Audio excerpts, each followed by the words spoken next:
এলাম আমার উপরে চতুর্দিক থেকে শুধু ধামাকা থ্রাস্ট এবং আঘাত আসতে থাকলো। আমাকে আর্মি হেডকোয়ার্টার থেকে ডেকে বলা হলো যে ম্যাডামের ডিউটি করা যাবে না, কারণ এখানে তুমি কমান্ডো বাহিনীর প্রধান, তোমার সব কমান্ডো এখানে যোগ দিবে, so we get you out. দেশের কোথায় চাকরি লাগবে, কয় কোটি টাকা লাগবে, আসো তোমাকে দিব, কালকে সকালে দিব, বাট ম্যাডাম খালেদা জিয়া, তারেক জিয়া, তাদের সঙ্গে কোনো দায়িত্ব রাখা যাবে না। আমি তাদের বললাম, স্যার আমি পলিটিক্যাল পার্সন না। ম্যাডাম খালেদা জিয়া বলার পরেও আমি বিএনপির পলিটিক্যাল খাতায় নাম লেখাইনি। আমি ম্যাডামকে বলেছি, madam I am a soldier, I would like to die as a soldier. আপনি আমাকে দায়িত্ব দিয়েছেন বিশ্বাসের সঙ্গে, আমি সেই সম্মান এবং মর্যাদায় আছি।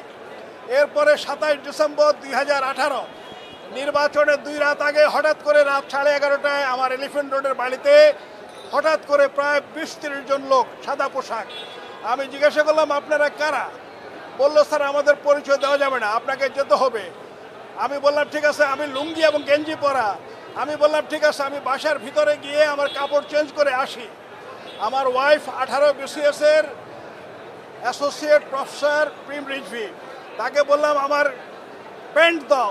তারা আমাকে বললো, না স্যার প্যান্ট পরার সুযোগ নাই, আপনাকে এই লুঙ্গি এবং গেঞ্জি অবস্থায় বাসার পোশাকে আমরা নিয়ে যাব। 250-টিরও বেশি ডিজাইন অপশন নিয়ে ওয়ালটন স্মার্ট ফ্রিজ, বোঝে আপনার প্রয়োজন। তো এরপরে তারা আমার দরজা ভাঙা শুরু করলো। যাই হোক, আমি খুলে দিলাম।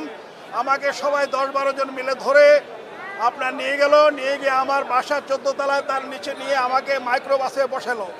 মাইক্রোতে বসানোর পরে আমার চোখ বেঁধে ফেললো।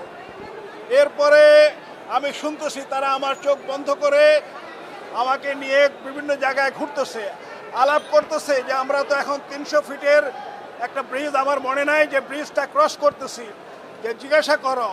এর ভিতরে আমি শুনতেছি তারা আলাপ করতেছে যে প্রতিরক্ষা অ্যাডভাইজার তখন শেখ হাসিনার, আমাদের সেনাবাহিনীর মধ্যে এক কুখ্যাত জালিম সর্দার জেনারেল তারেক, তার রেফারেন্স দিয়ে বলতেছে যে স্যারকে কানে কানে বলেন যে কালকে সকালে 100 কোটি টাকা দিবে, দেশের কোন ব্যাংক থেকে ওনার টাকা লাগবে, উনি রিটায়ার্ড অফিসার, ওনাকে বলেন বড় একটা ব্যবসা চালু করতে, বাট খালেদা জিয়ার সঙ্গে থাকা যাবে না, শ্রদ্ধেয় ম্যাডামের সঙ্গে থাকা যাবে না।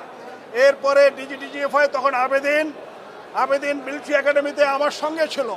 এই আবেদিন আবার আমাকে একই জিনিস, আবার একই অফার দিল যে স্যার আপনার ছেড়ে দেন। এরপরে আমার অফিসার বর্তমানে বরখাস্ত মেজর জেনারেল জিয়াউল হাসান, সে আমার কোম্পানি কমান্ডার ছিল দীর্ঘ বছর, তো সে এই সবাই এটার সঙ্গে ইনভলভ। পুলিশের তখন ছিল ডিসিটিভি বাতেন, এই বাতেন এটার সঙ্গে ইনভলভ। আর জেলখানায় বিশেষ করে আমার ওয়াইফ গেল, বিভিন্ন জায়গায় জিজ্ঞাসাবাদ করলো, কেউ বলছে না যে আমি কোথায়, মানে বলা হলো যে তাকে গুম করা হলো। বাট এরপরে আমি শুনেছি সেনা সদর থেকে তাদেরকে বলা হয়েছে, খবরদার ওনাকে গুম করে হত্যা করবে না, ওনাকে জেলখানায় পাঠিয়ে দাও। পরে নির্বাচনের আগের দিন অর্থাৎ 29 ডিসেম্বর 2012 আমাকে আপনার 2টা ভুয়া মামলা দিয়ে জেলখানায় পাঠানো হলো। আর ডিবিতে 3টা বিষয়ে আমি পুলিশের উপরে খুবই বিক্ষুব্ধ। পুলিশ মানে পুলিশ বিসিএস অফিসার যারা ছাত্রলীগ ব্যাকগ্রাউন্ড। আমি বহু পুলিশ অফিসারের সঙ্গে জীবনে 35 বছর চাকরি করেছি, কাজ করেছি, ওনারা অত্যন্ত সম্মান মর্যাদাবান, and their conduct is very very high and outstanding. ওখানে ছিল ছাত্রলীগের 15-20 জন। তারা আমাকে প্রথমে বলে, স্যার একটা সাদা কাগজ, যে স্যার এটাতে লেখেন যে ম্যাডাম খালেদা জিয়া, তারেক জিয়া বিএনপির সঙ্গে আপনি থাকবেন না। আমি বললাম, এটা লেখা হলো ম্যাডাম খালেদা জিয়ার সঙ্গে একটা বেইমানি। আমার বাপ দাদা 14 গোষ্ঠী বেইমানি করে নাই। আমার বাবা ছিল সোলজার, আমার দাদা ছিল আসামে মসজিদের ইমাম। I will not do it. পরে ওটা গেল বহু চাপাচাপি, আমি কাগজ কেটে দিলাম। এরপরে নেক্সট কাগজ দিল আরেকটা, যে স্যার ম্যাডাম খালেদা জিয়া কোন কোন ব্র্যান্ডের মদ খান সেটা লিখে দেন। I got very horrified. I told them, বেটা তোমরা তো পুলিশ অফিসার না, you are behaving like a stupid donkeys, তোমরা তো আচরণ করতেছো হুলিগানের মতো, তোমাদের ট্রেনিং কোথায় গেল? এর কয়েক ঘন্টা পরে তারা আমাকে আরেকটা সাদা কাগজ দিল। এটা খুবই নোংরা। ম্যাডাম খালেদা জিয়ার কি লিখতে বলেছে আমি সেটা বলতে পারবো না, বিকজ তাহলে আমার ইমানে আঘাত লাগবে। পরে আমি তাদেরকে বললাম যে তোমাদের কন্ডাক্ট ভেরি ভেরি পুয়ার, সেনাবাহিনীতে অফিসারদের মিলিটারি একাডেমিতে মিলিটারি কাস্টমস অ্যান্ড ইটিকেটস ভদ্রতা এবং শিষ্টাচারের উপরে বই আছে, পরীক্ষা দিতে হয়, প্র্যাকটিক্যাল করতে হয়। আপনি কিভাবে কমোডে বসবেন সেটাও শেখানো হবে, আপনি একজন ভদ্র মহিলার সঙ্গে কিভাবে আচরণ করবেন সেটাও শেখানো হবে। আমি ওদের বললাম তোমাদের পুলিশ একাডেমির কি অবস্থা? তারা আমাকে হাসতেছে, বলে স্যার আমরা বিভিন্ন একাডেমির ছাত্রলীগের যে ব্যাকগ্রাউন্ড সেটার উপরে চলি আমরা, আমাদের কোনো ট্রেনিংয়ের দরকার নাই। এই সব মানসিক অত্যাচারের পর তারা ডিবি অফিসে 48 ঘন্টা আমাকে কোনো খাবারও দেয় নাই, কোনো পানিও দেয় নাই। এটা ছিল খুবই নির্মম।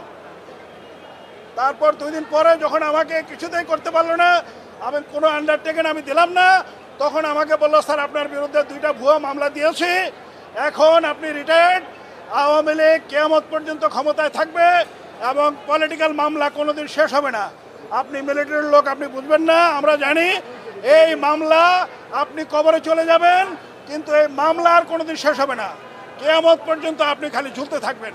তো শেষ কথা, আমি আল্লাহ পাকের শুকর আদায় করতেছি এবং আমাদের সন্তানরা, ছাত্র জনতা হাজারের মতো যারা জীবন দিয়েছে তাদেরকে আমি সম্মান জানাচ্ছি।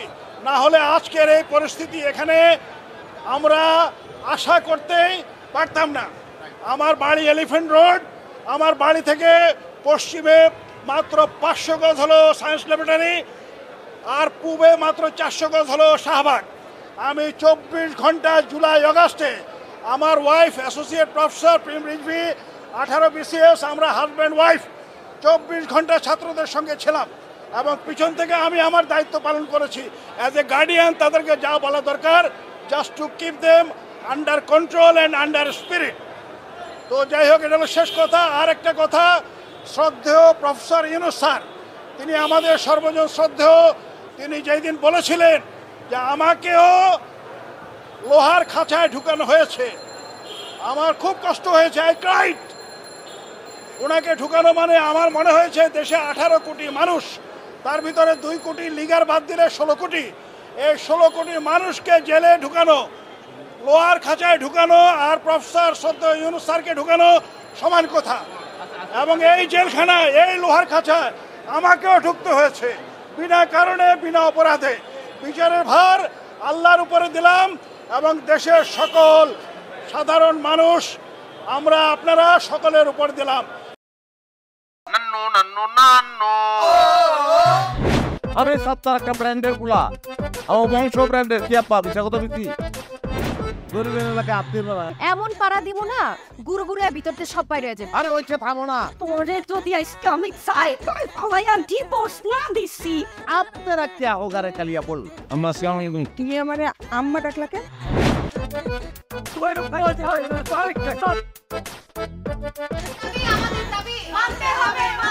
মামো তুমি গদ্দাল নয় রে, কোনোদিন স্বামীর মুখ দেখাও না আমার।